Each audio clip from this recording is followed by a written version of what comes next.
On démarre avec un article tech politique. Alors les gens qui me disent oui, mais il faut pas parler de politique, on est ici pour parler de tech. Eh ben blanc, on est en plein dedans. Hein. Twitter admet qu'il amplifie plus la droite française que la gauche. C'est un article de Numérama. Vous constaterez que ce matin, j'ai pris beaucoup d'articles chez Numérama. Il y a des matins comme ça. Hein, c'est Numérama qui a fait tous les articles intéressants. C'est pas facile les articles du week-end parce qu'on a un moins de news quand même le week-end. Mais là, ils ont sorti... J'ai 4 articles. Je vérifie. Ouais, j'ai 4 articles de Numérama aujourd'hui. Twitter admet qu'il amplifie plus la droite française que la gauche. Twitter a publié une très longue étude rare sur la portée des messages publiés publiés par des personnalités politiques en fonction de leur parti dans toute l'Europe. Le constat est édifiant. Dans quasiment tous les pays étudiés, la droite est bien plus amplifiée que la gauche. Et le réseau social ne sait pas pourquoi. C'est un peu inquiétant. C'est le résultat d'une longue étude de 27 pages publiée par Twitter le 21 octobre 2021 intitulée « L'amplification algorithmique de la politique sur Twitter » dans laquelle 6 chercheuses et chercheurs ont analysé 2 éléments. 1. La publication des élus et des élus, des élus et des élus politiques dans 7 États, le Canada, la France, l'Allemagne, l'Espagne, le Royaume-Uni et les États-Unis. Et la deuxième chose qu'ils ont analysée, c'est les publications concernant des sites d'information orientés plutôt à gauche et plutôt à droite. Alors, petit rappel, ce que vous lisez sur Twitter, en règle générale, ce n'est pas ce qui est publié sur Twitter au moment où c'est publié. Par défaut, Twitter est réglé sur un algorithme. Un algorithme qui vous recommande des contenus susceptibles de vous intéresser. Et on parle beaucoup de ces algorithmes parce que ces algorithmes partent d'une très bonne intention, on va dire, c'est de vous montrer plutôt des choses qui vous intéressent. Au lieu que vous ayez à farfouiller dans Twitter pour trouver Twitter, Facebook et tous les autres qui ont des algorithmes comme ça de recommandation, au lieu que vous ayez à fouiller pour trouver du contenu, parce que vous n'avez pas que ça à faire dans la journée, eh bien, tous ces algorithmes vont vous recommander du contenu susceptible de vous intéresser. Comment fonctionne cet algorithme ?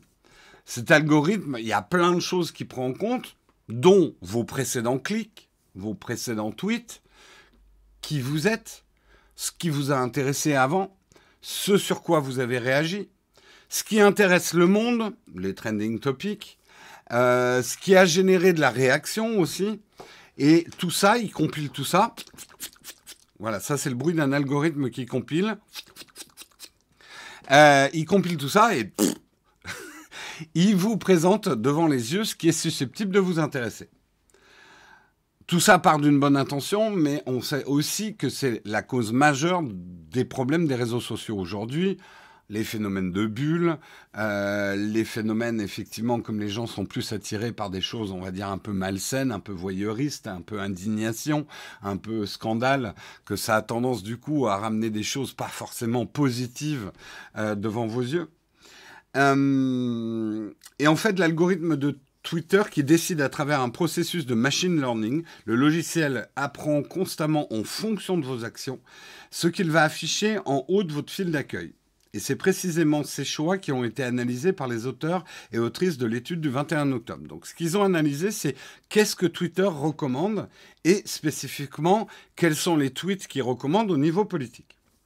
Il s'agit de millions de tweets sur une période de 4 mois. Le résultat est clair, les partis de droite, traditionnellement à droite, sont plus amplifiés par l'algorithme que les partis de gauche sur Twitter. Tout comme les médias affichés à droite par rapport aux médias qui sont affichés à gauche. Alors, je vous montre l'étude, c'est pas forcément clair, mais on va la décrypter ensemble, parce que vous le savez, je suis un data scientist. On voit ici, donc en haut, les différents pays qui ont été étudiés, et en dessous, les différents partis. Alors, on va se concentrer spécifiquement sur la France, les partis qui ont été analysés sur Twitter, c'est LFI, Socialiste, le DS, le Modem, le LREM, les Républicains et les non-inscrits. Alors, premier truc, moi c'est le premier truc qui m'a fait réagir. On n'a pas le Front, oui, le Front National, c'est le Rassemblement National aujourd'hui. Il change de chemise, mais pas d'odeur. Pardon. Donc déjà, voilà, il n'y a pas de partis d'extrême droite qui ont été étudiés manifestement dans cette étude. Donc c'est un premier élément à prendre en compte. Ça ne remet pas en cause l'étude, mais c'est à prendre quand même. On aurait aimé aussi que ça ait été pris en compte. Qu'est-ce que ce graphique nous montre? C'est qu'a priori, effectivement, les petits bâtons, là, ça montre ce que l'algorithme a tendance à pousser. Alors, on voit plusieurs choses par rapport aux autres pays. En France, le phénomène a l'air moins prononcé que dans d'autres pays, comme par exemple l'Espagne, où manifestement le PP, qui doit être un parti de droite, a l'air très recommandé. Le Canada aussi a des grandes disparités. L'Allemagne, alors l'Allemagne est le seul contre-exemple de ce tableau, où là, ça serait les partis de gauche qui seraient un tout petit peu plus remis en avant. Donc c'est le seul pays européen. Donc voilà un petit peu pour le graphique. Ce que ça montre, donc pour la France, l'étude a pris en compte les tweets émanant des députés et députées selon 7 groupes. La France Insoumise, le PS, le groupe Écologie, Démocratie, Solidarité, le Modem, le LREM, les Républicains et les non-inscrits. Oui, alors on pourrait partir sur des débats politiques. Il y a des groupes là-dedans qui sont plutôt centristes. Mais voilà. Alors, on pourrait se dire, en fait, Twitter porte à droite, a tendance à amplifier la voix de droite parce que les gens sont majoritairement à droite. Non. En fait, là, l'étude, c'est l'algorithme, pourquoi il a tendance à pousser plus facilement. Alors, justement, on a des chiffres. On observe clairement que les tweets provenant de la France insoumise sont amplifiés, donc à gauche, très à gauche, on va dire. Les tweets de la France insoumise sont amplifiés par l'algorithme à 110%. Alors que, par exemple, les tweets des Républicains sont amplifiés à 150%. Le Modem et la République En Marche, considérés comme des partis de gouvernement dans l'étude, arrivent 2e et 3e, talonnés par les écologistes. Donc on voit quand même une disparité entre l'amplification des tweets, par exemple, de la France insoumise et ceux des Républicains.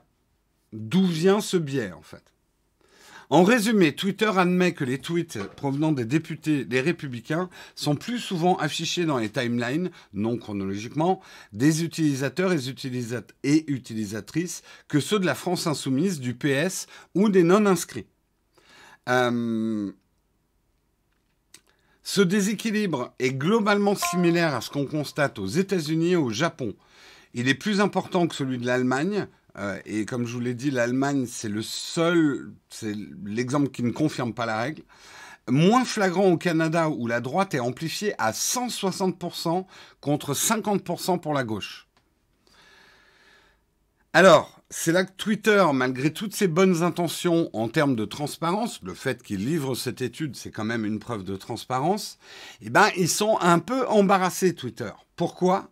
Parce qu'ils n'arrivent pas à expliquer pourquoi l'algorithme a tendance à plus amplifier la droite que la gauche.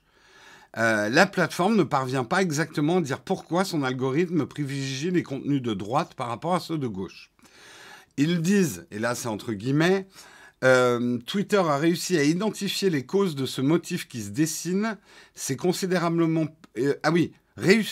Twitter dit que réussir à identifier les causes de ce motif est considérablement plus difficile, car il s'agit d'un produit de l'interaction entre les humains et la plateforme. Donc, une des choses qui conditionne l'algorithme, c'est l'interaction que les lecteurs de Twitter, les utilisateurs de Twitter ont avec l'algorithme. Donc, ce n'est pas inexistant l'influence que les personnes qui utilisent Twitter ont sur l'algorithme, puisque l'algorithme est fait et se construit par rapport aux réactions des gens. Mais l'amplification algorithmique n'est pas problématique par défaut, d'après Twitter. Tous les algorithmes amplifient. L'amplification algorithmique pose problème s'il y a un traitement préférentiel de ce qui se dégage, causé par la manière dont l'algorithme est conçu. Donc, pour Twitter, ça pose quand même un problème. C'est que ça veut dire que leur algorithme, la manière dont il a été écrit, c'est un fonctionnement complexe, un algorithme, a tendance quand même à plus amplifier les habitudes, on va dire, de lecture des gens de droite et à plus amplifier ce contenu-là. Je sais que le raccourci rapide, ça serait de se dire, donc ça veut juste dire qu'il y a plus de gens à droite sur Twitter que de gens à gauche. C'est pas ça. Normalement, l'algorithme ne prend pas en considération le nombre de personnes pour amplifier les messages politiques, mais plutôt la manière que les gens ont de le consulter. En gros, je vais faire très schématique, j'espère pas me tromper. Pourquoi, par exemple, un utilisateur qui traditionnellement préfère les contenus de gauche, pourquoi l'algorithme prend moins en compte son utilisation de Twitter qu'un utilisateur de droite? Vous voyez ce que je veux dire? Vous voyez la différence? On pourrait se dire, ok, il y a plein de gens de droite, c'est pour ça que Twitter amplifie à droite. Non, le problème n'est pas là. C'est que l'algorithme a tendance à amplifier pour tout le monde, plus le message de droite, même pour les gens qui traditionnellement consultent plus du contenu de gauche. En fait, c'est ça le problème. Et ce qui est inquiétant, c'est que voilà, ils savent pas trop où la couille est dans le potage, quoi. Alors, là, je vais lire un peu la chatroom. Bon, ça part un peu après Twitter, c'était pas connu, hein. C'est le discours qui crée beaucoup d'engagement et d'indignation. Ça veut peut-être dire que les gens de droite ont plus d'argent pour acheter les fermes à retweet. Non, justement, vous n'avez pas compris le fond du problème. C'est pas une question de volume. Même si, on va dire, les utilisateurs, à 90% étaient des utilisateurs de droite, c'est pas là le problème qui est en train d'exposer Twitter. Le problème qui est en train d'exposer Twitter, c'est que l'algorithme a tendance à utilisateurs équivalents à plus amplifier les messages de droite. Et c'est pas une question de volume, en fait.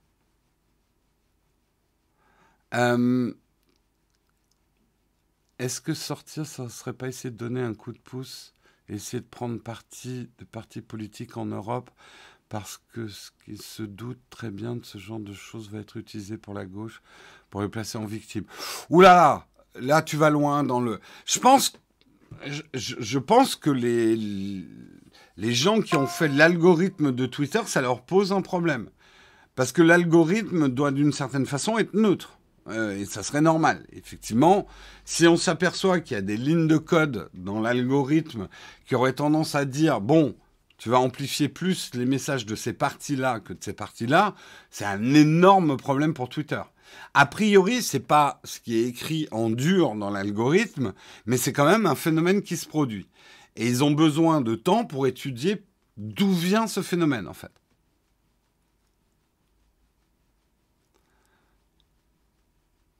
Twitter n'assume pas d'être le réseau majoritaire. Non, encore une fois, c'est pas le problème, le tutoriel. C'est pas le problème.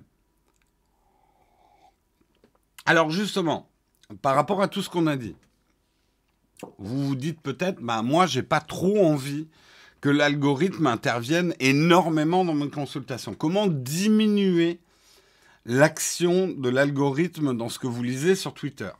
Vous avez peut-être oublié, mais comme je vous l'ai dit, la consultation des choses qui sont susceptibles de vous intéresser, donc l'algorithme marche plein pot par défaut. Mais vous pouvez le désactiver. Et pour ça, je vous montre, vous avez cette petite étoile en haut à droite, généralement selon... en haut à droite, vous avez cette petite étoile. En cliquant dessus, sur cette petite étoile, vous revenez à la timeline chronologique. Donc, vous revenez aux tweets tels qu'ils sont publiés sur le réseau, dans l'ordre où ils sont publiés. L'algorithme va moins... Attention, ça ne veut pas dire que l'algorithme ne va pas intervenir quand même, hein, mais il va moins intervenir. Alors, par contre, c'est plus dur à lire. Moi, j'avoue qu'au début, parce que ça m'énervait un peu, ces recommandations de Twitter, je le désactivais tout le temps. Maintenant, j'avoue que par flemme, j'ai tendance à pas le désactiver. Mais il faut s'en souvenir que ce que Twitter vous recommande, c'est l'algorithme qui vous les recommande, c'est pas forcément ce que vous avez choisi de lire. Donc, vous cliquez sur voir plutôt tous les derniers tweets. Et du coup, vous allez voir plutôt les tweets qui sont publiés par ordre chronologique des gens que vous suivez. Alors attention, l'algorithme ne va rien changer sur vos biais à vous. Vous, après, vous avez peut-être des convictions politiques et auquel cas vous suivez justement des gens, des partis politiques avec lesquels vous êtes le plus en accord. Et à ce moment-là, vous verrez leurs tweets. Donc si vous êtes plutôt de droite, vous continuerez à avoir une timeline plutôt de droite. C'est pas ça hein, le problème. Encore une fois, hein, je sais que c'est pas facile de comprendre le fond du problème, mais en gros, l'algorithme n'intervient pas par rapport aux gens que vous suivez. Donc, si vous voulez avoir une lecture plus pluraliste de Twitter, assurez-vous aussi de suivre des gens avec qui vous n'êtes pas d'accord. Et ça, c'est une clé. Hein. Suivre des gens avec qui on n'est pas d'accord. Moi, je pense que c'est important. C'est une hygiène technologique et politique à avoir. Suivre des gens avec qui on est en désaccord. Ne serait-ce que pour renforcer vos propres convictions, mais au moins renforcer vos propres convictions à la lecture de la conviction des autres. Moi, alors, après, je ne m'érige pas du tout en exemple, mais je sais que c'est un effort, ça demande un peu de temps. Mais aujourd'hui, que ça soit sur YouTube, bon, Facebook, j'avoue que j'ai un peu laissé tomber, mais que ça soit sur YouTube, sur Twitter, je m'efforce de... Alors, j'avoue que je ne suis pas beaucoup la politique sur Twitter personnellement, mais je m'efforce de trouver des gens avec qui je ne suis pas forcément d'accord pour les mélanger.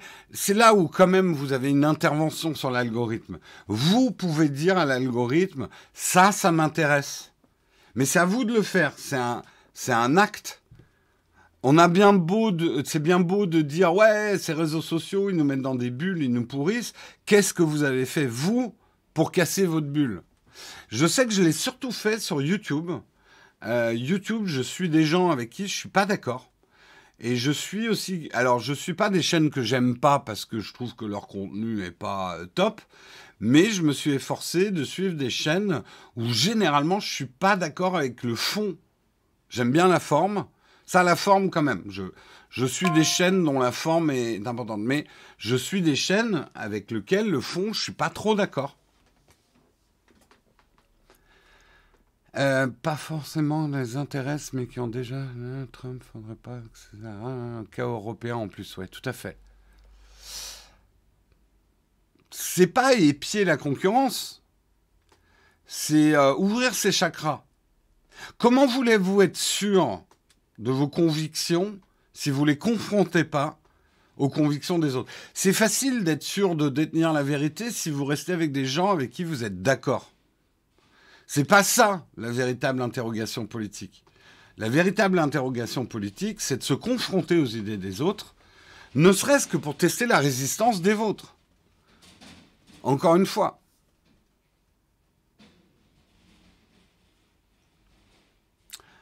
Idem, j'ai beaucoup... Faut varier vos points de vue, faut changer vos lectures. Combattez l'algorithme. Moi, ça va être mon message, c'est mon nouveau cheval de bataille. Ne subissez pas les algorithmes. Les algorithmes, c'est pas forcément mauvais en soi. Il y a des bonnes choses dans l'algorithme, parce que trier l'ensemble du web tous les jours, vous-même, vous y arriveriez pas. On est bien sûr que les algorithmes sont importants. Mais on n'a pas forcément à les subir. Surprenez l'algorithme, rendez-le fou, allez voir d'autres choses, sortez de votre zone de confort sur Internet, sortez des gens qui sont d'accord avec vous, allez voir ailleurs, si j'y suis. Ça va... ça va être ça le message de cette année. Je pense savoir... Allez voir ailleurs, si j'y suis, c'est ce qu'il faut faire avec l'algorithme.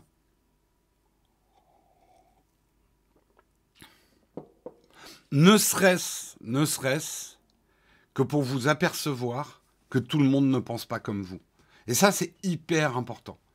Je vois de plus en plus de gens qui n'arrivent même plus à appréhender que le monde peut avoir des différences par rapport à eux. Ils se noient dans leur propre certitude.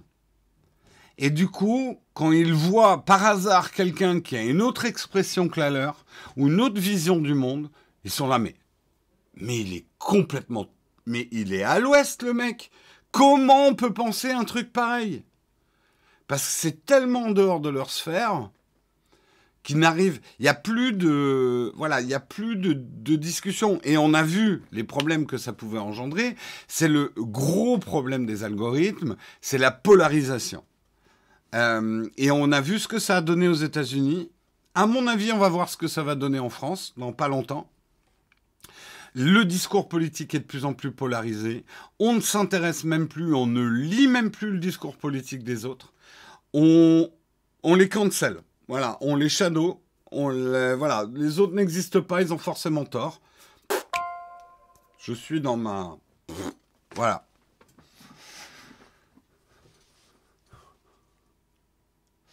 On voit tous les week-ends des gens dans la rue qui sont enfermés dans leur certitude. Tout à fait. Tout à fait. Et les gens sont de plus en plus enfermés dans leur certitude.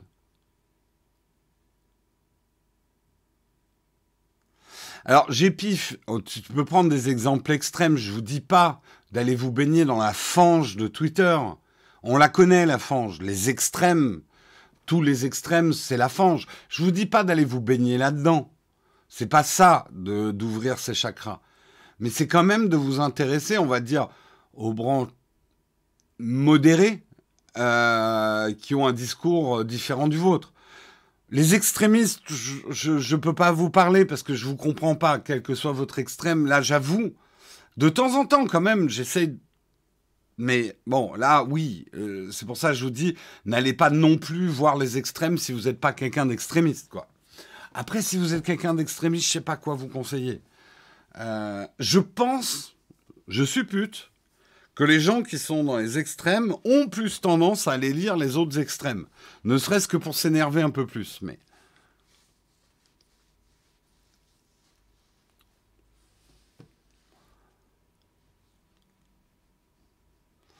Mais là, on parle de politique.